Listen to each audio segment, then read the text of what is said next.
révélations privées posent une première question.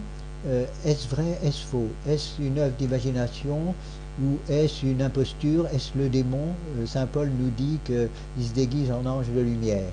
Alors ce qu'on peut dire pour commencer, c'est qu'il y a les vrais, il y a les faux et les vrais qui deviennent faux. Les faux ne deviennent jamais vrais, mais les vrais peuvent devenir faux. Il faut donc surveiller. Qu'est-ce qui rend faux quelque chose qui est vrai? C'est que la personne qui a ce don, qui a cette révélation, peut se l'approprier, peut s'en emparer, peut en faire sa chose, et être non pas un intendant, mais un propriétaire, et du coup ce qu'on entend c'est sa propre imagination, ce n'est plus la voix de Dieu. Alors les critères, bien sûr, ce sont les critères. D'abord, le premier, c'est l'obéissance, de l'acceptation du contrôle de l'Église et du magistère. Voilà le premier critère. Le deuxième, c'est que la raison doit rester au rendez-vous. Elle est bien sûr au service de la révélation, mais elle doit pas... la raison est un trésor qui doit être mis au service de cette merveille et non pas la contredire. Et la troisième, c'est que le voyant ne soit pas qu'un homme de discours et de théorie, mais aussi qui pratique ce qu'il dit, et que son amour de Jésus-Christ soit vérifié par sa propre vie, son propre comportement. Il faut, pour que Jésus-Christ puisse parler à travers ses témoins, il faut qu'il lui ressemble.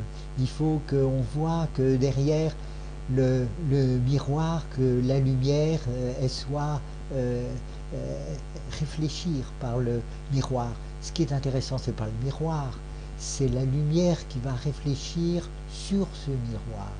Alors nous sommes des miroirs possibles, et il ne s'agit pas de se regarder, d'apprécier l'encadrement du miroir, non, de voir si ce miroir reflète la lumière qui est le Christ. Voilà ce qu'il faut vérifier.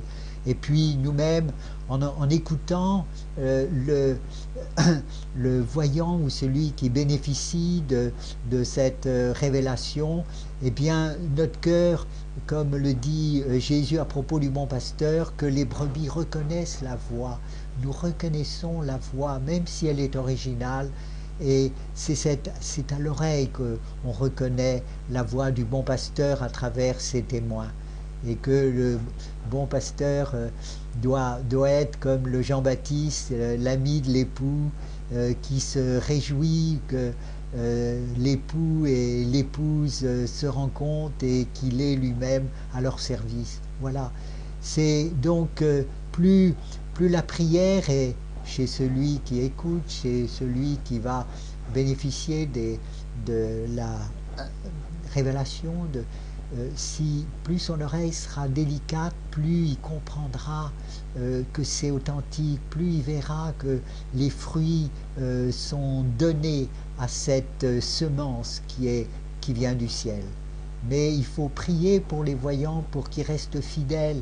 Il faut que les prêtres à la fois s'informent, soient renseignés, comme dirait Peggy, sur la mystique par leur propre vie, par leur prière, mais comprennent qu'ils sont appelés par leur mission à aider, à empêcher que les voyants se retournent sur eux-mêmes pour oublier leur mission qui est d'être des témoins et non pas des héros. Le christianisme ne produit pas des héros, le christianisme produit des saints, c'est-à-dire des icônes du Christ. Philippe Néri disait, c'est pas difficile d'être saint, le problème c'est de le rester, parce que chaque communion, chaque sacrement nous sanctifie, mais on retombe presque aussitôt, voilà le problème.